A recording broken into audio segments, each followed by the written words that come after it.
அஸ்ஸலாமு அலைக்கும் வரஹ்மத்துல்லாஹி வபரகாத்துஹு. அன்பிற்குரிய அல்லாஹுவின் நல்லடியார்களே, ஒழு செய்கின்ற போதும் குளிக்கின்ற போதும் பட வேண்டிய உறுப்புகளில் தண்ணீர் முழுமையாக படும்படியாக ஒழு செய்யணும், குளிக்கணும். கழுகப்பட வேண்டிய உறுப்புகளில் ஏதாவது ஒரு இடத்துல, அது சிறிய இடமாக இருந்தாலும் அந்த இடத்துல தண்ணி படலை அப்படின்னு சொன்னால் ஒழுவும் கூடாது. அதே மாதிரி குளிக்கின்ற பொழுது உடல் முழுசும் தண்ணி படணும். ஏதாவது ஒரு இடத்துல தண்ணி படாமல் போயிடுச்சு அப்படின்னு சொன்னால் குளிப்பும் கூடாது. அதனை தொடர்ந்து வரக்கூடிய எந்த அமல்களும் கூடாமல் போயிடும். அதனால தான் ஒது செய்யும்போது ரொம்ப எச்சரிக்கையோடு கவனத்தோடு செய்யணும் அப்படின்னு சொல்லி இஸ்லாம் சொல்லுது.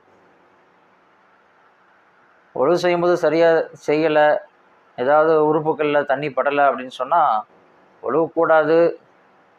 அதற்கு பிறகு நாம் செய்யக்கூடிய தொழுகை கூடாது என்பதையெல்லாம் தாண்டி, அப்படி ஒழு செய்கின்ற பொழுது மெத்தனமாக கவனக்குறைவாக செய்யக்கூடியவர்களை ஸல்லல்லாஹு அலைஹி வஸல்லம் அவங்க எச்சரிக்கவும் செஞ்சாங்க.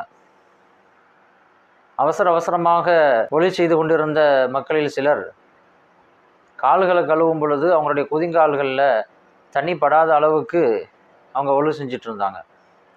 அதை பார்த்து ஸல்லல்லாஹு அலைஹி வஸல்லம் சொன்னாங்க, இப்படி யாருடைய குதிங்கால்களில் ஒழு செய்யும்போது தண்ணி படலையோ அந்த குதிங்கால்களை நரகம் தீண்டும் அப்படின்னு சொல்லி சொன்னாங்க. அதனால் இந்த எச்சரிக்கையெல்லாம் நாம் கவனத்தில் கொண்டு ஒது செய்யும் பொழுது மிகுந்த கவனத்தோடும் எச்சரிக்கையோடும் நாம் அதை செய்ய வேண்டும். தொழுகையாளிகளுக்கு ஏற்படக்கூடிய அசௌகரியங்களில் ஒன்று என்ன அப்படின்னா, உடல் உறுப்புகளில் ஏதாவது காயம் ஏற்பட்டு அல்லது கை கால்களில் ஏதாவது ஒரு பகுதி அல்லது எலும்பு உடைஞ்சி போச்சு அல்லது டேமேஜ் ஆயிடுச்சு அப்படின்னு சொன்னால் கட்டுப்பட வேண்டிய நிலை வரும். அல்லது பேண்டேஜ் ஏதாவது சுத்த வேண்டிய நிலை ஏற்படும்.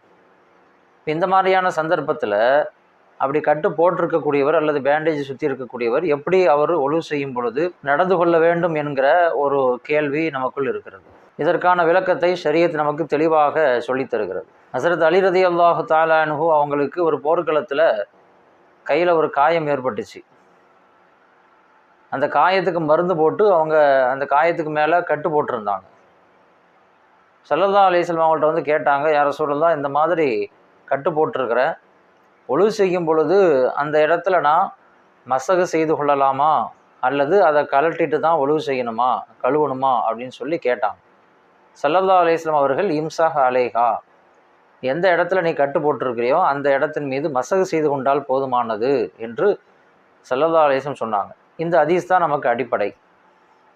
ஒழு செய்ய வேண்டிய, ஒழுவின் போது கழுகப்பட வேண்டிய உறுப்புகளில் ஏதாவது ஒரு உறுப்பில் காயம் ஏற்பட்டு நம்ம கட்டு போட்டிருந்தோம் அப்படின்னு சொன்னால் ஒழு செய்யக்கூடிய நேரத்தில் மற்ற இடங்களில் தண்ணியை வச்சு கழுவிட்டு கட்டு போடப்பட்ட அந்த இடத்துல கையில் தண்ணியை நனைச்சி அதன் மீது மசகு செய்து கொண்டால் போதுமானது என்பது ஷரியத்தினுடைய சட்டமாக இருக்கிறது. இந்த லேசான கட்டு, லேசான பேண்டேஜி, அதில் தண்ணி பட்டால் எந்த பிரச்சனையும் இல்லை, இந்த மாதிரி இருந்துச்சு அப்படின்னு சொன்னால் நம்ம அங்கே மசகு செய்ய முடியாது, கழுவித்தான் ஆகணும்.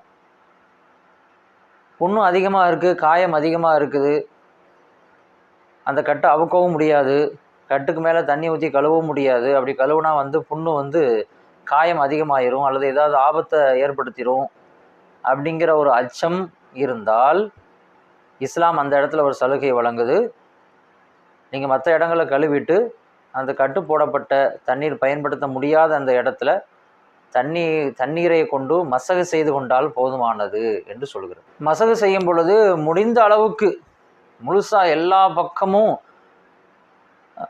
நம்மளால் மசகு செய்ய முடியும் அப்படின்னு சொன்னால் செய்யணும். அப்படி இல்லாத பட்சத்தில் மேக்சிமம் எவ்வளோ தூரம் நம்மளால் பண்ண முடியுமோ அவ்வளோ தூரம் நாம் தண்ணியை வச்சு மசகு செய்யணும். மசகு செய்யும் பொழுது 3 தடவை செய்யணும் அப்படிங்கிற நிபந்தனைலாம் இல்லை. ஒரு தடவை செஞ்சால் போதுமானது.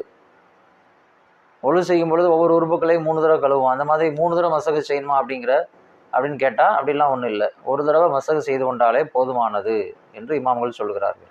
அந்த புண்ணு ஆறுற வரைக்கும், அந்த கட்டு அவுக்கிற வரைக்கும் இதே மாதிரி நாம் செஞ்சுக்க முடியும். கட்டு போடுற நேரத்தில் ஒது செஞ்சுருக்கணும் அப்படிங்கிற நிபந்தனையும் இல்லை. இதை ஏன் நான் இங்கே குறிப்பிடுறேன் அப்படின்னு சொன்னால், இந்த காலுறையின் மீது மசகு செய்வதற்கான ஒரு சட்டம் இருக்கிறது. குளிர் பிரதேசங்களில் காலில் வந்து காலுறை அணிவாங்க. அவங்களுக்கு அடிக்கடி அதை கழட்டவும் முடியாது, காலை கழுவுறதுக்கும் அவங்க சிரமமாக இருக்கும். அப்பவும் சரீரத்துக்கு இதே மாதிரி ஒரு சலுகை வழங்குது, அந்த காலுறையின் மீது மசகு செஞ்சுக்கிட்டா போதுமானது அப்படின்னு. அது விரிவான சட்டங்கள் சரீரத்தில் இருக்குது. ஆனால் அதில் ஒரு நிபந்தனை என்ன அப்படின்னு சொன்னால், அந்த காலுறை போடும் பொழுது ஒழு செய்த நிலையில் அதை போடணும். அப்படி போட்டால் தான் மசகு செய்கிறதுக்கு அனுமதி உண்டு. ஒழு இல்லாத நிலையில் போட்டோம் அப்படின்னு சொன்னால் மசகு செய்ய முடியாது. ஆனால் இந்த மாதிரி கட்டு போடும் பொழுது அந்த நிபந்தனை இல்லை. ஏன் அப்படின்னு சொன்னால், இந்த காலுறை அப்படிங்கிறது நம்ம விரும்பினா போடுவோம், இல்லைன்னா கழட்டிக்குவோம். அந்த கட்டு அப்படி கிடையாது. நிர்பந்தத்திற்காக போடுறோம், காயத்திற்காக போடுறோம். எப்போ காயம் ஏற்படும் தெரியாது, எப்போ கட்டு போட வேண்டிய சூழ்நிலை வரும் அப்படிங்கிறதும் தெரியாது. அதனால் அந்த நேரத்தில் ஒழு செஞ்சுருக்கணும் அப்படிங்கிற கட்டாயம்லாம் நமக்கு இல்லை. எந்த நிலையில் நாம் அந்த கட்டு போட்டிருந்தாலும் ஒழு செய்யும் பொழுது அந்த இடத்துல மசகு செய்வதற்கு நமக்கு அனுமதி உண்டு. இப்போ ஒரு கேள்வி, ஒருத்தர் ஒழு செஞ்சார், கட்டு போட்ட இடத்துல வந்து மசகு செஞ்சார். மசகு செஞ்சு ஒழு எல்லாம் செஞ்சு முடித்தாச்சு. எல்லாம் முடித்த பிறகு அந்த கட்டு வந்து அவிழ்ந்துருச்சு. ஒன்று தானாக வந்துருச்சு, அல்லது நாம் அவுக்க வேண்டிய சூழ்நிலை வந்துருச்சு. இப்போ என்ன பண்ணுறது? அந்த உதவு கூடுமா அல்லது திருப்பி உதவு செய்யணுமா என்ற ஒரு கேள்வி நமக்கு இருக்குது. இதை இமாம்கள் வந்து 2 வகையாக விளக்குறாங்க. அதாவது அந்த கட்டு வந்து எப்படி அவுந்துச்சு, எதுக்காக அவுத்தோம் அப்படிங்கிறத கவனித்து சட்டம் வேறுபடும். புண்ணு ஆறிடுச்சு, காயம் வந்து சரியாயிடுச்சு, கட்டு இனிமேல் இருக்க வேண்டிய அவசியம் இல்லை, அவுத்துற வேண்டியதான் அப்படின்னு சொல்லி மருத்துவர் சொன்னதுனால அவுத்துட்டோம், இதுக்கு பிறகு கட்டு போட போகிறது இல்லை, ஏன்னா புண்ணு ஆறி போச்சு. இந்த மாதிரியான கண்டிஷனில் அந்த கட்டு அவுத்திருந்தா இப்போ என்ன செய்யணும் அப்படின்னு சொன்னால், ஹனஃபி மதுஹபின் அடிப்படையில் ஏற்கனவே அவர் ஒழு செஞ்சுட்டு தான் கட்டு போட்டிருக்கிறாரு. ஒழு செஞ்ச பிறகு அது அவுக்க வேண்டிய நிலை வந்துருச்சு. ஆனால் காயம் ஆறி போச்சு, அவுக்கணும்னு சொல்லிட்டாங்க, அவுத்துட்டோம். இப்போ ஹனஃபி மதுஹபில் என்ன சொல்கிறாங்க அப்படின்னு சொன்னால், அந்த இடத்த மட்டும் திருப்பி கழுவுனா போதுமானது. இப்போ கையில் கட்டு போட்டிருக்கிறாங்க, கையில் வந்து அந்த கட்டுக்கு மேலே மசகு செஞ்சு ஒழு செஞ்சார். ஒழு முடித்த பிறகு புண்ணு ஆறுனதுனால அவுத்துட்டாங்க. இப்போ என்ன செய்யணும்? திருப்பி ஒழு செய்யணும் அவசியம் கிடையாது, அந்த இடத்துல மட்டும் கழுவிட்டால் போதுமானது. அதாவது கையை மட்டும் கழுவுனா போதும். ஷாஃபி மதுஹபை பொறுத்தவரை அவங்க என்ன சொல்லுவாங்கன்னா, எந்த இடத்துல கட்டு போடப்பட்டிருந்தோ அந்த இடத்தையும் அதற்கு அடுத்து உள்ள உறுப்புகளையும் சேர்த்து கழுவணும். ஒழு முழுமையாக செய்யாட்டியும் அதுக்கு அடுத்து உள்ள உறுப்புகளை கழுவணுங்கிறாங்க. ஏன் அப்படின்னு சொன்னால், ஷாஃபி மதுஹப் பொறுத்த வரைக்கும் அந்த தர்த்தீப் ஆர்டராக செய்கிறது அப்படிங்கிறது ஒரு ஃபரது.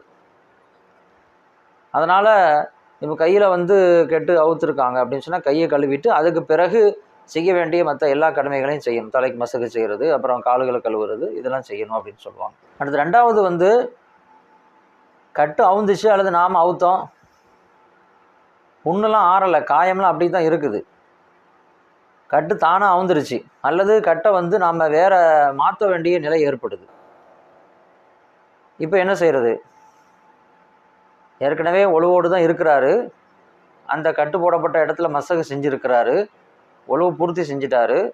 அதுக்கு பிறகு அந்த கட்டை அவுக்குறாரு, கட்டை அவுத்துட்டு வேறு கட்டு போட போகிறாரு. இப்போ என்ன செய்கிறது? ஹனஃபி மதுஹபை பொறுத்தவரை அவங்க எதுவுமே செய்ய தேவையில்லைங்கிறாங்க.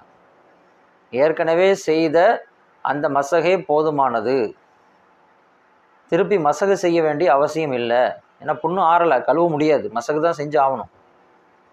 திருப்பி போடப்படுகின்ற அந்த கட்டில் வந்து மறுபடியும் மசகு செய்ய வேண்டிய அவசியம் இல்லை, கட்டாயம் இல்லை, இருந்தாலும் செய்து கொண்டால் நல்லது என்று ஹனஃபி மதுஹபினுடைய சட்டம்.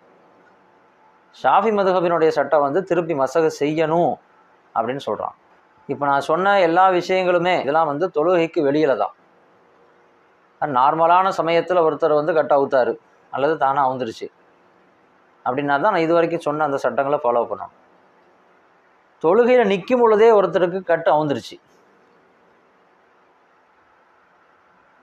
ஒழு செய்யும் பொழுது அந்த கட்டில் வந்து மசகு செஞ்சுட்டு அவர் ஒழுவை பூர்த்தி செஞ்சுருக்கிறாரு, தக்பீர் கட்டி தொழுகிற நேரத்தில் கட்டு அவுந்துருச்சு.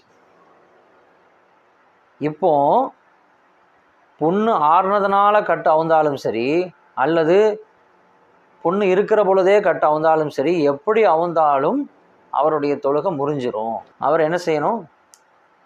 திருப்பி ஒழு செய்து மறுபடியும் மீண்டும் தொழ வேண்டும் என்பது மார்க்கத்தினுடைய சட்டமாக இருக்குது.